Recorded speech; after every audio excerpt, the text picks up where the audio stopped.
میرے بھائیوں باوضو ہو کر، قبلہ رخ ہو کر 4 لفظوں میں سے کوئی لفظ ضرور استعمال کرو. وَإِلَٰهُكُمْ إِلَٰهٌ وَاحِدٌ لَا إِلَٰهَ إِلَّا هُوَ الرَّحْمَٰنُ الرَّحِيمُ. یہ اسم اعظم ہے. دوسرا لفظ الف لام میم اللہ لا الہ الا هو الحی القیوم. تیسرا لفظ اللہم انی اسألک بأنی اشہدک انک انت اللہ لا الہ الا انت الاحد الصمد الذي لم يلد ولم يولد ولم يكن له كفوا احد. چوتھا لفظ اللهم لا إله إلا أنت المنان بديع السماوات والأرض ذا الجلال والإكرام. ان 4 لفظوں میں سے کوئی لفظ بھی بولو، حدیث کہتی ہے اللہ کبھی تمہاری دعا کو رد کریں گے نہیں. اس میں اعظم ہے یہ. اذا دعی فاجاب واذا سئل فاعطى. جو مانگو گے عطا ہوگا، جو دعا کرو گے قبول ہوگی. پھر اس کے بعد درود پڑھیے. درود پڑھنے کے بعد یقین کر کے دعا کیجیے. کیسا یقین؟ ادعوا اللہ وانتم موقنون بالاجابہ. یقین ہوگا. یہ ناممکن میرے نزدیک ہے. ساری امیدوں کی ڈورے ڈاکٹر نے توڑ دی، کچھ نہیں ہوگا. لیکن یہ مخلوق ہے، میں بھی نہ اور محترم ڈاکٹر صاحب بھی. فیصلہ اس کا ہونا ہے. اللہ مجھے یہ چاہیے. فلیعزم المسئلہ. چمٹ کے دعا کیجیے یقین کے ساتھ کہ وہ ضرور سنے گا. لیکن اگر آپ باقاعدہ دعا کرنا چاہتے ہیں باوضو ہو جائیے. باوضو ہو کے آپ قبلہ رخ ہو کے بیٹھ جائیے. اپنے ہاتھوں کو اٹھا لیجیے.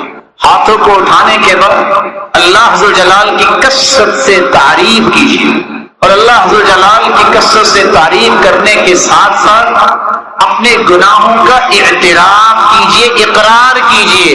اللہ میں مانتا ہوں مجھ سے غلطی ہو گئی، چاہتے نہ چاہتے. اللہ کے سامنے جو اعتراف کر لیتا ہے اللہ عز و جلال اسے معاف کر. پھر ان کلمات کو تلاش کرو جو کلمات اللہ کے رسول نے سکھائے ہیں، جن کو اسم اعظم کہتے ہیں. اسم اعظم کے ساتھ کی گئی دعا رد نہیں ہوتی. وہ کون سے کلمات ہیں اسم اعظم کی؟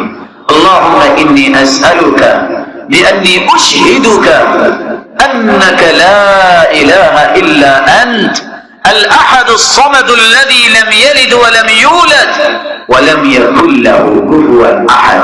یہ بھی اسم اعظم.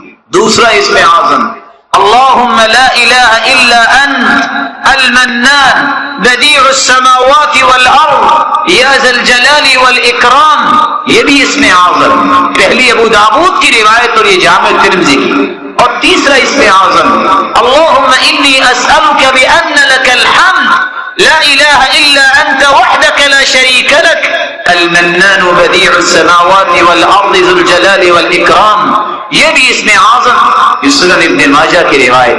اور سب سے آسان اگر یاد نہیں ہو رہا وَإِلَٰهُكُمْ إِلَٰهٌ وَاحِدٌ لَا إِلَٰهَ إِلَّا هُوَ الرَّحْمَٰنُ الرَّحِيمُ. یہ بھی اسم اعظم.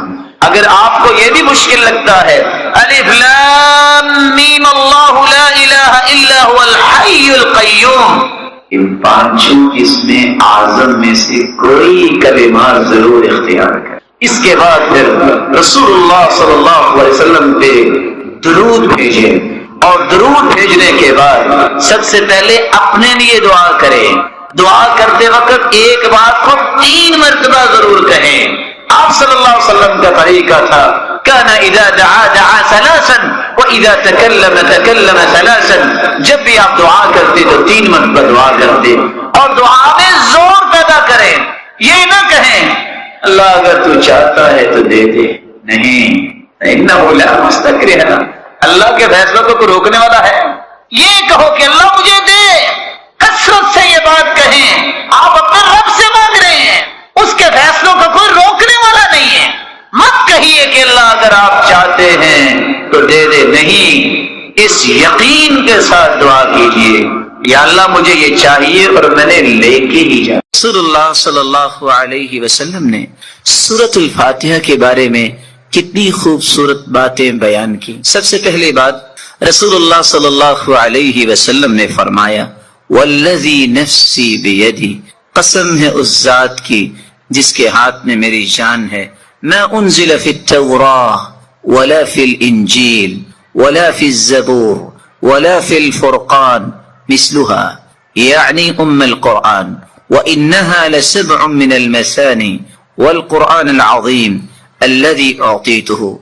اللہ تعالیٰ نے آسمانی اور الہامی کتابوں میں سے نہ تو تورات میں ایسی صورت نازل کی، نہ انجیل میں ایسی صورت نازل کی، نہ ہی زبور میں ایسی کوئی صورت نازل کی، اور نہ ہی قرآن مجید میں ایسی صورت ہے جیسی اللہ تعالیٰ نے سورۃ الفاتحہ کو نازل کر کے اپنی مخلوق پر انعام کیا ہے.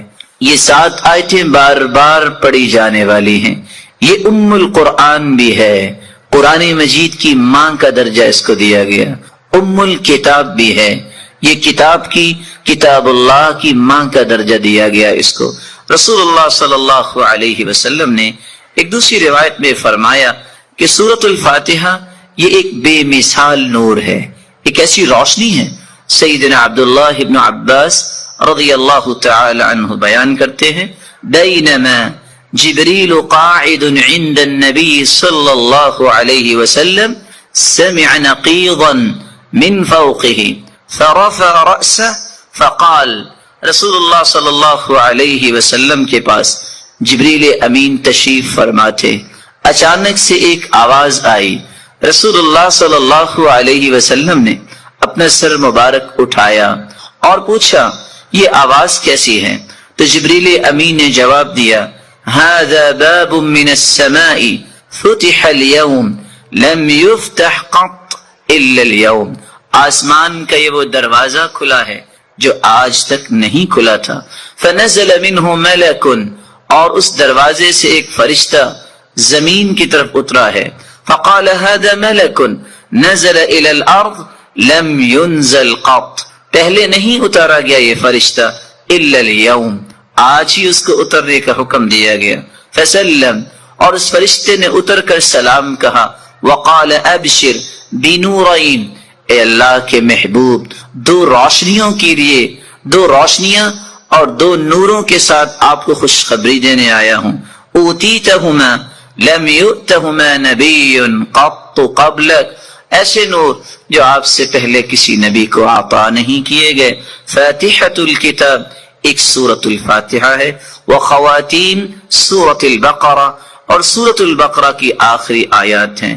لن تقرأ بحرف منہما الا اعطیت، سورۃ البقرہ کی آخری آیتیں اور سورۃ الفاتحہ کا کوئی بھی حرف آپ پڑھیں تو اللہ رب العزت اس ایک حرف کے بدلے عطائیں کرتے ہیں. اور یہ روایت صحیح ترغیب میں موجود ہے. بلکہ رسول اللہ صلی اللہ علیہ وسلم نے اس سورت کی عظمت کو بیان کرتے ہوئے صحابہ کرام کو کتنی خوبصورت بات سمجھائی. صحیح بخاری کا وہ واقعہ کتنا مشہور ہے کہ جب صحابہ کرام بنی سلیم کے قبیلے میں پہنچے، جب پتہ چلا ایک آنے والی عورت نے بتایا کہ ہمارے قبیلے کے سردار کو بچھو نے کاٹ لیا ہے، کیا آپ کے پاس کوئی ایسا شخص ہے جو شخص دم کر سکتا ہو؟ تو رسول اللہ صلی اللہ علیہ وسلم کے ایک صحابی جنہوں نے صرف سورۃ الفاتحہ تلاوت کی اور اس کو دم کر دیا. رسول اللہ صلی اللہ علیہ وسلم کے اس صحابی نے اس سورۃ الفاتحہ کو پڑھنے کے بعد جب دم کیا تو وہ شخص ایسی شفا کی طرف چلا گیا وَكَأَنَّمَا نُشِطَ مِنْ عِقَالٍ، جیسے کوئی گرہ باندھی ہو کھول دی جائے. رسول اللہ صلی اللہ علیہ وسلم کے صحابہ نے کہا جب تک اللہ کے رسول سے بات نہ ہو جائے تو یہ انہوں نے جو 30 بکریاں بطور عوض اس کے دیا ہے ہم اس وقت تک کوئی بات نہیں کریں گے. جب رسول اللہ صلی اللہ علیہ وسلم کو یہ بات پہنچی آپ نے فرمایا وَمَا كَانَ يُدْرِي أَنَّهَا رُقْيَ اقْسِمُوا وَاضْرِبُوا لِي بِسَهْمٍ، آپ کو پتہ نہیں اللہ تعالیٰ نے اس سورت کو شفا بنا کے، اس سورت کو دم بنا کے نازل کیا ہے. اور یہی بات ابن القیم رحمۃ اللہ علیہ نقل کرتے ہیں کہ میں نے کتنے سفر کیے اور جب بھی میں بیمار ہوا تو میں نے اللہ کے پیارے پیغمبر کی اس بات پہ یقین کر کے دوائی نہیں لی بلکہ سورۃ الفاتحہ پڑھتا اور میں دم کر لیتا اپنے آپ کو، اللہ رب العزت مجھے شفا یاب کر دیتے. سورۃ الفاتحہ یہ عظیم ترین سورت ہے، رسول اللہ صلی اللہ علیہ وسلم کے صحابی سیدنا ابو سعید بن معلی بیان کرتے ہیں مر بی النبی صلی اللہ علیہ وسلم وانا اصلی، اللہ کے رسول صلی اللہ علیہ وسلم میرے پاس سے گزرے، میں نماز پڑھ رہا تھا، مجھے انہوں نے آواز دی، میں نے سلام پھیرا، اور سلام پھیرنے کے بعد اللہ کے رسول صلی اللہ علیہ وسلم کی خدمت اقدس میں حاضر ہوا۔ آپ نے فرمایا میں نے آپ کو آواز دی، الم یقل اللہ یا ایھا الذین آمنوا استجیبوا للہ وللرسول، آپ نے اللہ کا یہ کلام نہیں سنا کہ جب اللہ اور اس کے رسول کی بات ہو تو اس بات کو فوراً مانو، لبیک کہو۔ کہا اللہ کے رسول صلی اللہ علیہ وسلم میں نماز پڑھ رہا تھا، پھر اللہ کے رسول صلی اللہ علیہ وسلم نے فرمایا الا اعلمک اعظم سورۃ فی القرآن قبل ان اخرج، کیا میں تمہیں قرآن مجید کی سب سے عظیم سورت نہ سکھا دوں اس سے پہلے کہ تم مسجد سے نکل جاؤ، اپنے گھر کو لوٹ جاؤ؟ میں نے کہا کیوں نہیں؟ تو رسول اللہ صلی اللہ علیہ وسلم نے جو سورت سکھائی، جو قرآن مجید کی عظیم ترین سورت ہے، وہ سورۃ الفاتحہ کی تعلیم دی۔ یہی وجہ ہے رسول اللہ صلی اللہ علیہ وسلم نے یہ فیصلہ سنا دیا، کاش اس فیصلے کو بھی امت مان لے، لا صلاۃ لمن لم یقرأ بفاتحۃ الکتاب، جو شخص نماز کے اندر سورۃ الفاتحہ نہیں پڑھتا اس کی نماز نہیں ہوتی، جیسا کہ صحیح بخاری کی روایت ہے۔ اور صحابی تو بیان کرتے ہیں عبادہ بن صامت رضی اللہ تعالی عنہ کہ فجر کی نماز ہم نے پڑھی اللہ کے رسول صلی اللہ علیہ وسلم کے پیچھے، جب رسول اللہ صلی اللہ علیہ وسلم قرآن کی تلاوت کر رہے تھے، فثقلت علیہ القراءۃ، قرات آپ پہ بوجھل ہوئی، رسول اللہ صلی اللہ علیہ وسلم نے سلام پھیرا اور سوال کیا لعلکم تقرؤون خلف امامکم، کیا تم امام کے پیچھے بھی پڑھتے ہو؟ تو صحابہ کرام نے کہا جی ہاں۔ تو رسول اللہ صلی اللہ علیہ وسلم نے فرمایا لا تقرؤوا لا تفعلوا كما في روایت اخرى، دوسری روایت کے الفاظ ہیں لا تفعلوا الا بفاتحة الكتاب، امام کے پیچھے کھڑے ہو کر تم صرف سورۃ الفاتحہ پڑھا کرو، فإنه لا صلاة لمن لم يقرأ بها، کیونکہ سورۃ الفاتحہ پڑھنے کے بغیر نماز نہیں ہوتی۔ یہ ایسی خوبصورت اور ایسی مبارک صورت ہے جو اللہ اور اس کی مخلوق کے درمیان مکالمے کا ایک خوبصورت جوہر ہے، ایسا گوہر ہے انسان الحمدللہ رب العالمین کہتا ہے تو اللہ رب العزت فرماتے ہیں حمیدنی عبدی، میرے بندے نے میری حمد و توصیف بیان کی۔ جب بندہ مومن الرحمن الرحیم کہتا ہے تو اللہ رب العزت فرماتے ہیں اثنى علی عبدی، میرے بندے نے میری تعریف کی ہے۔ جب بندہ مومن یہ کہتا ہے مالک یوم الدین تو اللہ رب العزت فرماتے ہیں مجدنی عبدی، میرے بندے نے میری بزرگی بیان کی ہے۔ جب انسان بندہ مومن یہ کہتا ہے ایاک نعبد و ایاک نستعین تو اللہ رب العزت فرماتے ہیں ھذا بینی و بین عبدی ولعبدی ما سأل، یہ میرے اور میرے بندے کے درمیان ہے، جو کچھ بھی میرا بندہ مانگے گا میں اسے عطا کروں گا۔ تو اللہ رب العزت کے ساتھ ہم کلام ہونے کا یہ خوبصورت ذریعہ ہے۔ تو آئیے اس سورت کی طرف چلتے ہیں اور اس کے معانی کو سمجھنے کی کوشش کرتے ہیں۔ بسم اللہ الرحمن الرحیم، الحمد للہ رب العالمین، الحمد تمام تعریفیں للہ اللہ کے لیے ہیں، رب العالمین جو تمام جہانوں کا رب ہے، الرحمن الرحیم جو بہت مہربان ہے، الرحیم نہایت رحم کرنے والا ہے، مالک یوم الدین مالک ہے یوم الدین بدلے کے دن کا، جزا کے دن کا، ایاک نعبد و ایاک نستعین، ایاک نعبد ہم عبادت کرتے ہیں صرف تیری ہی، و ایاک نستعین اور ہم مدد چاہتے ہیں صرف تیری ہی اے اللہ۔ اہدنا الصراط المستقیم، ہدایت دے ہمیں، الصراط المستقیم سیدھے راستے کی، صراط الذین انعمت علیہم راستہ ان کا جن پر تو نے انعام کیا، غیر المغضوب علیہم نہ کہ ان کا راستہ جن پر غضب کیا گیا، ولا الضالین اور نہ ان کا راستہ جو گمراہ ہوئے۔ رسول اللہ صلی اللہ علیہ وسلم کے فرامین کی روشنی میں اس سورت کی 5 باتیں ہمیں یاد رکھنی چاہیے۔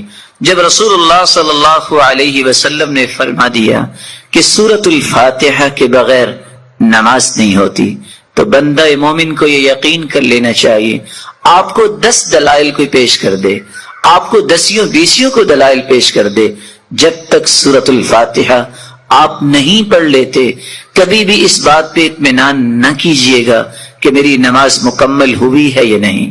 مکمل اس وقت ہوگی جب سورت الفاتحہ کی تلاوت کی جائے گی۔ رسول اللہ صلی اللہ علیہ وسلم کے فرامین کی روشنی میں دوسرا پیغام میرے اور آپ کے لیے یہ ہے کہ یہ سورت شفا ہے، یہ سورت دم ہے۔ اپنے آپ کو بھی اور اپنی اولاد کو بھی دم کیا کرے، اور اس کے لیے سورت الفاتحہ سے بڑھ کر کوئی نسخہ کیمیا، کوئی تریاق نہیں۔ تیسرا پیغام اس سورت کا جو مجھے اور آپ کو سمجھنا ہے کہ اللہ کی تعریف اللہ کو بہت پسند ہے۔ یہی وجہ ہے عبداللہ ابن عباس رضی اللہ تعالی عنہ فرمایا کرتے تھے، الحمدللہ ہر شکر کرنے والے کی زبان کا یہ وطیرہ ہے۔ الحمدللہ سب سے پہلے آدم علیہ السلام نے جو کلمہ اللہ نے جب انہیں پیدا کیا، روح ڈالی، تو سب سے پہلا کلمہ جو ان کی زبان پہ آیا وہ الحمدللہ تھا۔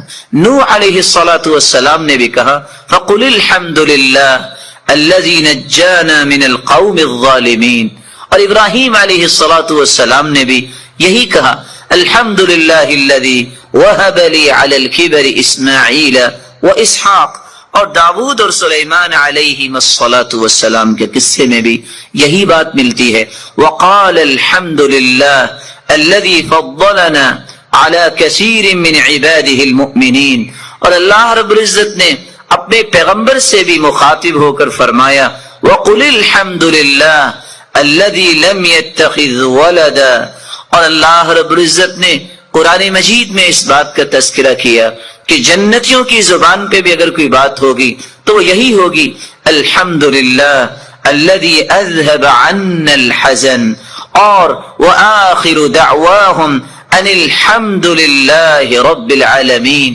اور حدیث یہ بتاتی ہے اول من یدعى الى الجنہ الحمادون، سب سے پہلے اگر جنت کی طرف کسی کو آواز دی جائے گی، بلایا جائے گا، تو وہ لوگ ہوں گے الحمادون جو اللہ کی تعریفیں کرنے والے ہیں۔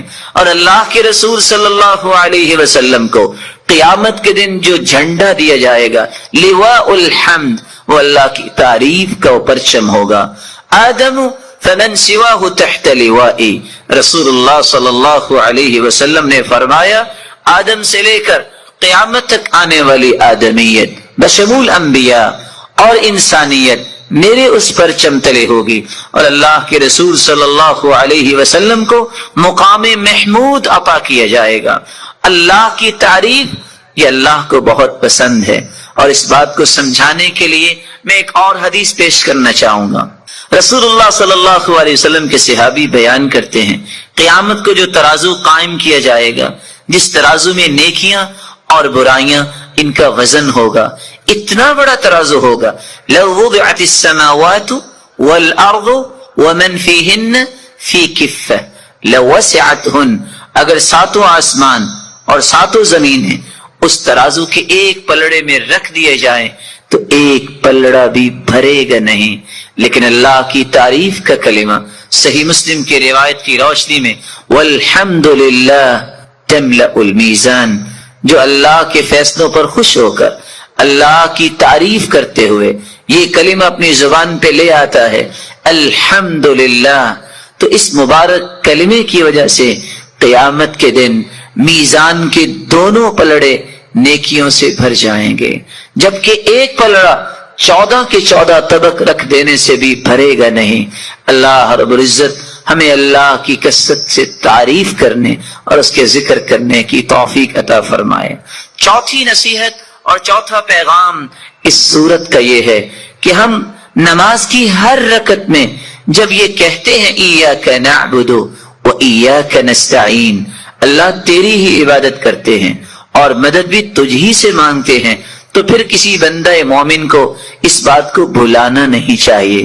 وہ زندگی کے ہر حصے میں یہی کہے، میرا رکوع، میرا قیام، میرا سجدہ، میری دعا، میری نظر و نیاز اور میرا توکل، میری انابت، میرا رجوع، ہر وہ چیز جو عبادت بن سکتی ہے وہ صرف ایک اللہ کے لیے ہے۔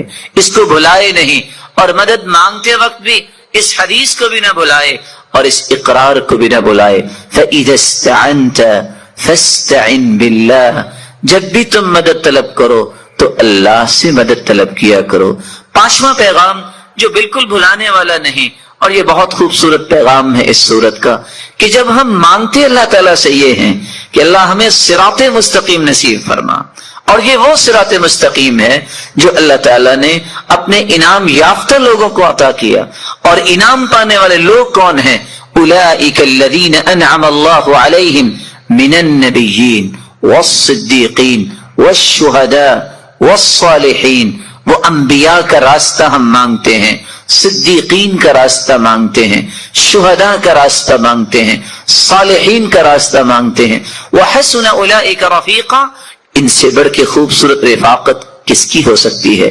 اتنی سعادت کہ ہم مانگتے ہیں، اے اللہ قیامت کے دن انبیاء کی صف میں ہمیں بھی کھڑا فرما، شہداء، صالحین اور نیک لوگوں کا ساتھ نصیب فرما، لیکن ساتھ اس بات کا مطالبہ کرتے ہیں، اللہ ہمیں یہودیوں کا راستہ، عیسائیوں کا راستہ، مغضوب علیہم یہود ہیں، الضالین عیسائی ہیں، وہ لوگ جن پہ اللہ کا غضب ہوا کیونکہ انہوں نے اللہ کی کتاب کو ٹھکرا دیا اور علم سیکھنے سے ہی اپنے آپ کو دور رکھا۔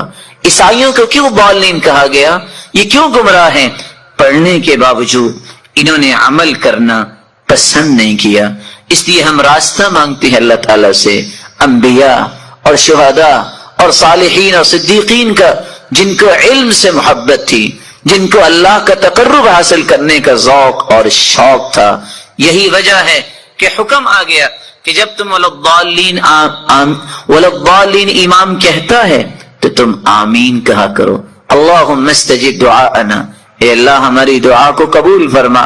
اور اسی لیے ساتھ اللہ کے رسول نے فرما دیا، ما حسدتکم الیہود علی شیء ما حسدتکم علی السلام والتأمین۔ یہودیوں کو سب سے زیادہ اگر حسد ہوتا ہے تو کس بات پہ ہوتا ہے؟ جب تم آمین کہتے ہو، جب تم آپس میں ایک دوسرے کو سلام کہتے ہو، السلام علیکم ورحمۃ اللہ وبرکاتہ، اس کا مطلب یہ ہوتا ہے، اے اللہ اس میرے بھائی کو سلامت رکھ، اس پہ اپنی رحمتوں کا نزول فرما، اس کو برکتوں سے نواز۔ یہودی اس بات کو پسند